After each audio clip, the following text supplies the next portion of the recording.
గీతాంజలి గారు పద్మనాభం గారు హిట్ పేరు. ప్రతి సినిమాలో మీరిద్దరు ఉండాల్సిందే. పద్మనాభం గారి గురించి కాస్త ఏమైనా చెప్తారా? అసలు మీ కాంబినేషన్ ఎలా అంటే గిరిజ గారు రేలంగి గారి లాగా మీరు పద్మనాభం గారు ప్రతి సినిమాలో అలా ఉండేవారు కదా. యాక్చువల్గా ఏమైందంటే నేను మంచి సబ్జెక్టులు చేస్తున్నానండి. చేస్తున్నప్పుడు అనుకోకుండా నాకు కామెడీ పాత్ర రావడం అనేది చాలా తమాషాగా వచ్చింది. యాక్చువల్గా పద్మనాభం గారు వాళ్ళ రేఖా మురళి ప్రొడక్షన్స్ అని అందులో దేవత ఫస్ట్ మూవీ తీశారు ఆయన. అందులో రామారావు గారి చెల్లెలి క్యారెక్టర్.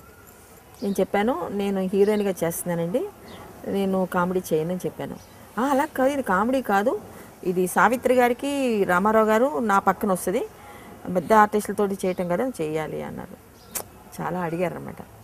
సరే తప్పే ఉంది, ఇందులో మంచి క్యారెక్టరే కదా అని చెప్పి నేను చేశాను. అది కొంచెం కామెడీ పేరు అయిపోయింది. యాక్చువల్గా నేను అసలు కామెడీ చేసే క్యారెక్టర్స్ నాకు అసలు లేవండి. మంచి హీరోయిన్ సబ్జెక్టులు చేస్తున్నాను. అప్పుడు కరెక్ట్గా పద్మనాభం గారు నన్ను అడగడం, మా ఫాదర్ ఒప్పుకోవడం, నిజంగా వాళ్ళకి నిజంగా ఇది ఒక తమాషైన క్లాష్ అయింది అనుకోండి. దాంతో ఏమైందంటే పద్మనాభం గారు పక్కన యాక్ట్ చేసించారు, అది సెకండ్ పేరు అయిపోయింది. ఇప్పుడు మాకు హీరో హీరోయిన్ ఉంటే నెక్స్ట్ పద్మనాభం గారు గీతాంజలి డాన్స్ బాగా చేస్తే కదా, ఓకే ఈ పేరు బాగుంది అనేసి పబ్లిక్ అయిపోయింది. అది దాంతో నాకు పిక్చర్స్ కొంచెం హీరోయిన్ సబ్జెక్టులు మిస్ అవ్వడానికి ఛాన్సెస్ అయిపోయిందండి. అన్ని రకాల పాత్రలు వేయవలసి వచ్చింది.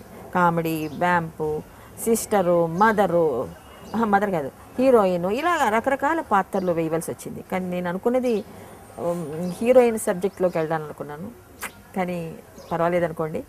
బట్ పద్మనాభం గారు చాలా మంచి ఆయన.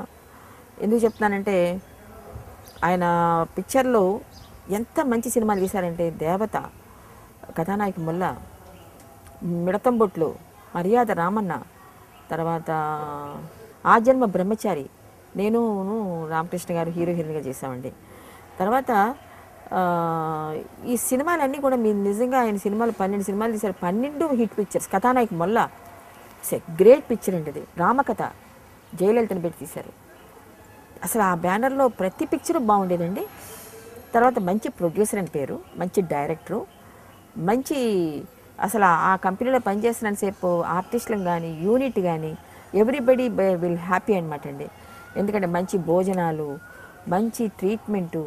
పద్మనాభం గారికి చాలా చాలా గొప్ప మనసు అనమాట అండి. మిమ్మల్ని ప్రేమించుచుంటే ఇంత పూర్తముగాను మీ పరాక్రమమునకు నేను ఎంతయో సంతసించింది. బహుమతిగా దీనిని తీసుకున్నాడు. నాగకుమారి, ఏమిది సొరకాయ వలె కనిపిస్తున్నది? అవును రాజకుమార, దీనిని మీరు వాయించనుచో ఎక్కడ ఉన్నా తక్షణమే వద్దును. అలాగా? ఆ రోజుల్లో ఒకే ఒక కమెడియనే డైరెక్ట్గా యాక్ట్ చేసేవారు. ఒక కామెడీ క్యారెక్టర్స్ ఉంటే పద్మనాభం గారు, గీతాంజలి, రేలం గారు, గిరిజ గారు, రమాప్రభ, రాజబాబు అని కాంబినేషన్స్. అట్లాగా వెనకాల 15 క్యారెక్టర్లు ఉండవండి. ఒకే క్యారెక్టర్ నొప్పించాలి, నవ్వించాలి అంతే. అది పద్మనాభం గారు, రేలం గారు అలా చేసేవారు, రమణారెడ్డి గారు.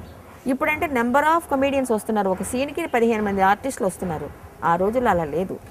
పద్మనాభం గారు అంటే పద్మనాభం గారు, చలంగారు ఉన్నారంటే చలంగారు. అంతా ఒక డైరెక్ట్ కమెడియన్ క్యారెక్టర్ ఇంపార్టెంట్గా చూపించేవారు. ఆ క్యారెక్టర్ ఎంత బాగా చేసేవారు. లేత మనసులు పద్మనాభం గారు చేయాలంటే హంతకులు వస్తున్నారు జాగ్రత్త. కొన్ని సినిమాలు ఉన్నాయండి, ఆయన నవ్వించి చంపేవారు. It's a great artist, great comedian అంతే నేను చెప్పి.